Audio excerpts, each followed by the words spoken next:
আল্লাহর পয়গম্বরের জামানায় আল্লাহর পয়গম্বর যখন কালেমার দাওয়াত দিতেন কোরআনুল কারীমের তেলাওয়াতের মাধ্যমে, অনেক মানুষ আছে আল্লাহর কালামের তেলাওয়াত শ্রবণ করে মুসলমান হয়েছে।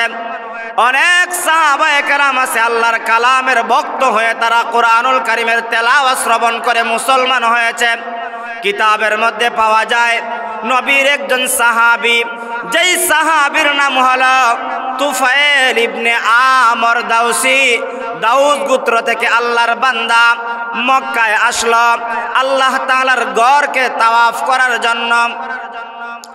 আল্লাহর বান্দা তুফাইল ইবনে আমর দাউসি বলেন, আমি যখন দাউদ গোত্র থেকে মক্কার দিকে রওনা হয়ে গেলাম, মক্কার এরিয়ার ভিতরে যখন আমি প্রবেশ করলাম, আমাকে দেখে আবু জেহেল চিনতে পারলো, উতবা, শাইবা, ওয়ালিদ ইবনে মুগীরা, বড় বড় লিডাররা আমাকে দেখে চিনতে পারলো। কারণ আমি একজন কবি মানুষ, আমি একজন সাহিত্যিক মানুষ, আমি একজন এরকম ভাবে ধনী মানুষ, এজন্য আমার সঙ্গে অনেকের একটা সম্পর্ক আছে। আমাকে দেখেই বলতেছে, তুফাইল তুমি মক্কায় আসছো ভালো কথা, মক্কায় যেখানে ইচ্ছা তুমি সেখানে যাইবা, যেটা ইচ্ছা সেটাই ভ্রমণ করবা, ব্যবসা বাণিজ্য করতে চাইলে ব্যবসা বাণিজ্য করতে পারবা, কোনো অসুবিধা নাই। তবে মক্কায় যারা প্রবেশ করে প্রত্যেকটা মানুষই তো সেই কানায় কাবাকে তাওয়াফ করে, তুমিও তো তাওয়াফ করতে যাইবা। তবে তোমাকে সাবধান করে দিতে চাই, আমাদের বংশের লোক, আমাদের ভাতিজা এমন কিছু মন্ত্র পড়ে কানায় কাবার চত্বরে বসে, তার মন্ত্র যে শুনে সেই তার দলভুক্ত হয়ে যায়। সাবধান করে দিলাম, তুমি তার দ্বারে কাছেও যাইবা না। তুফাইল ইবনে আমর দাউসি বলে, আমাকে যে কোনো মন্ত্র বলে বোঝানো যাবে না, কারণ আমি একজন সাহিত্যিক মানুষ, আমি একজন জ্ঞানী মানুষ, আমি একজন লেখাপড়া করেনেওয়ালা বান্দা, আমাকে যে কোনো কথা দিয়া বোঝানো সম্ভব হবে। আম মানুষকে যে কোনো বিষয়ে যে কোনো কথা বলে বোঝানো যায়, শিক্ষিত মানুষকে যে কোনো সময় যে কোনো কথা বইলা বোঝানো যায় না। শিক্ষিত মানুষ প্রশ্ন করে, আপনি যে বললেন ওটা কি সত্য, পাইলেন কোথায়, কিভাবে পাইলেন সেটা বলেন। শুধুমাত্র প্রশ্ন আর প্রশ্ন করে, যদি প্রশ্ন করার পরে সঠিক সমাধান দিতে পারে তখন সেই কথাটা শিক্ষিত মানুষ গ্রহণ করে। তুফাইল ইবনে আমর দাউসি বলেন, তুমি তো আমাকে বলছো তোমার ভাতিজা তোমার বংশের লোক কি মন্ত্র পড়ে, আমি তো জীবনে অনেক জাদুকরের অনেক মন্ত্র শুনেছি, জীবনে অনেক জাদুকরের সঙ্গে আমি চলাফেরা করেছি। 2 নম্বরে আমি তো একজন কবি মানুষ, আমি কবিতা বানাই, আমার সমাজের মানুষের কাছে আমার কবিতা গ্রহণযোগ্য, কবিতা সম্পর্কে আমার ভালো একটা জ্ঞান আছে, ধারণা আছে। আচ্ছা তুমি যেহেতু আমাকে সতর্ক করে দিয়েছ, আমি দেখব কিন্তু তার কথা গ্রহণ করব। এখন বুদ্ধি বেছে, বুদ্ধি দেখবেন আমাদের সমাজেও শ্বাস চলে, হোটেলে রেস্টুরেন্টেও বুদ্ধি বিক্রি হয়। কিভাবে বেছে জানেন?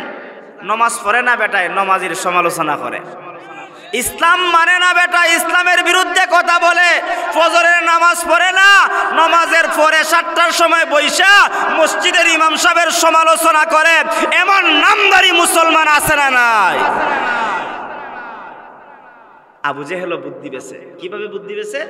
কইতাছে, তুমি তো কইছো আচ্ছা ঠিক আছে যাইতাই নাই, আচ্ছা তুমি কইছো যাইতাই নাই, যদি বুলুক্রমে তার কাছে যাও গি, আচ্ছা তুমি কইছো তার কথা শুনতাই নাই, বুলেক্রমে যদি তোমার খানের মধ্যে তার কথা চলে আসে, আমরা এতটুক একই আর বিশ্বাস, মুহাম্মদের কথা শুই না কেউ মুহাম্মদের কাছ থেকে বেঁচে আসতে পারে, সবাই তার দলভুক্ত হয়ে যায়।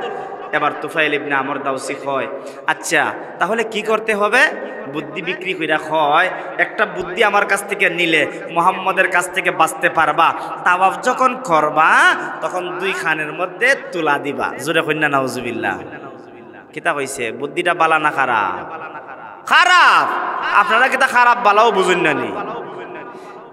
খানো ডিপা দিছে। বালিশিরা ইসলামী যুব সংঘ তাফসীর মাহফিলের কথা শুনবে না, রাস্তা দিয়ে হেঁটে গেলে তো মাইকের আওয়াজ কান পর্যন্ত পৌঁছতে পারে, শিখাই দেয় ওই বাজার থেকে এলাকাতে অতিক্রম করবে, এমনি অতিক্রম করা যাবে না, খানের মধ্যে ডিপা দিবে যাতে রাস্তা দিয়ে গেলে ও কোরআনের কথা, দ্বীনের কথা, ইসলামের কথা তোর কানে না পৌঁছে। শুনতে শুনতে তো এক সময় এমন হয়ে যাবে তুই তাদের দলভুক্ত হয়ে যাবে। এমন কথা বাজার হাটে বলে কি বলে না? আর একটু জোরে হন। তুফাইল ইবনে আমর দাউসি বলেন, আচ্ছা ঠিক আছে, তুমি যেহেতু আমাকে বুদ্ধি দিয়েছ, জ্ঞান দিয়েছ, যতই আমি জ্ঞানী হই না কেন তোমার এলাকার জন্য তো আমার জ্ঞান কাজে লাগাইতে পারবো না। তুমি যেহেতু আমাকে শিক্ষা দিয়েছ একটা জ্ঞান, আমার দুটা কানের মধ্যে আমি ডিফা দেওয়ার জন্য আমি দুইটা কানের মধ্যে ডিফা দিয়ে দিলাম। এবার তুফাইল ইবনে আমর দাউসি আবু জেহেলের কাছ থেকে আয়েশা আল্লাহ তাআলার ঘর কানায়ে কাবা তাওয়াফ করতে আরম্ভ করলেন। দেখবেন যারা আল্লাহর ঘরের মেহমান হয়েছেন, আল্লাহ পাকের ঘরে তো দামি ঘর, যখন কোনো আল্লাহর বান্দা তাওয়াফ শুরু করে দূর থেকে শুরু করে যত চক্কর দেয় ততই খালি কাছাকাছি যায়, যত চক্কর দেয় ততই খালি তার কাছাকাছি যেতে চায়। কেন চায়? আমি যখন চক্কর দিতে দিতে ওই কালো পাথরটাকে চুম্বন দিতে পারবো, গোসা লাগাইতে পারবো, বুকটা লাগাইতে পারবো, চেহারাটা লাগাইতে পারবো, আমি ধন্য হয়ে যাব। কাছাকাছি আসতে প্রতিটা মানুষের মন চায়। তুফাইল ইবনে আমর দাউসি বলেন, আমিও এরকম ভাবে তাওয়াফ করতে লাগলাম। তাওয়াফ করতে করতে হঠাৎ করে আমার কান থেকে দুটা ডিপা পড়ে গেল। আমি যে কান বন্ধ করেছিলাম বন্ধ ডিপাগুলো পড়ে গেল। এবার আমি যখন তাওয়াফ করতে করতে একবারে কাছাকাছি চলে আসলাম, আমার কানের মধ্যে মুহাম্মদের সুললিত কণ্ঠে আল্লাহর কালামের তেলাওয়াত আমার কান পর্যন্ত পৌঁছে গেল। আল্লাহু আকবার। আরো জোরে আওয়াজ দিয়া বলেন আল্লাহু আকবার। ও মুসলমান, আল্লাহ তাআলা কালামে হাকিমের মধ্যে বলেন কাফেররা কেমন কোরআনকে নিয়ে ষড়যন্ত্র করেছিল। আল্লাহ বলেন ওয়াকালাল্লাযীনা কাফারু লা তাসমাউ লিহাযাল কুরআন ওয়ালগাউ ফীহি লাআল্লাকুম তাগলিবুন। আল্লাহ তাআলা বলেন কাফেররা আল্লাহ তাআলার কালামকে নিয়ে ষড়যন্ত্র করে।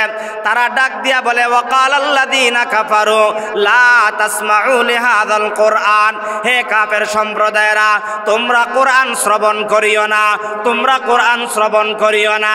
তাহলে কি করতে হবে? বলে কোরআনের দ্বারে কাছেও যাওয়া যাবে না।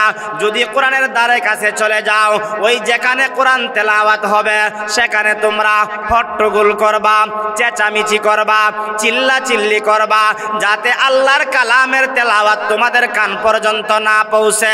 ওয়ালগাউ ফীহি লাআল্লাকুম তাগলিবুন, তোমরা যদি আল্লাহর করো, চিল্লা চিল্লি করো, হাউ মাউ করো, তাহলে তোমরা বিজয় লাভ করতে পারবা। এটা হলো কাফেরদের কথা। মুসলমান ইমানদারের কথা হলো যারা কোরআনুল কারীমের বিরোধিতা করবে তারা কখনো বিজয় লাভ হতে পারে না। ধ্বংস ছাড়া তাদের কোনো উপায় নাই, ঠিক কিনা? মক্কার কাফেররা শিখাই দিল কোরআনের তেলাওয়াত যেখানে হবে সেখানে তোমরা কি করবা? কোরআন শ্রবণ করবা না এক নম্বরে।